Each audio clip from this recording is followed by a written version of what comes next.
Mae'n drasig nodi bod diwrnod Ewrop sydd fod i ddathlu heddwch ac undod yn ddiwrnod ble rydym yn dal i orfod trafod yr hyn y mae rhyfel a gormes yn ei greu, y dinistyr a'r boen i fywydau pobl sy'n gorfod ffoi rhag trais ac erledigaeth ar gyfandir Ewrop a thu hwnt. Mae angen cefnogaeth yn ddirfawr ar y bobl hyn o Wcrain a gwledydd eraill, llwybrau diogel, llety pwrpasol, brawdgarwch a chwaergarwch, nid rhethreg gan wleidyddion sy'n corddi ac yn hybu drwy deimlad a rhaniadau.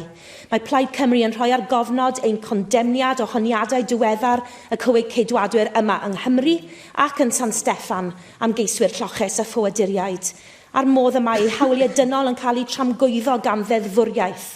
Ac rydym yn cytuno gyda chi, Weinidog, na ddylai'r Senedd gydsynio i'r bil mudo anghyfreithlon, anfoesol, anynol, anerbyniol maen nhw am ei weld.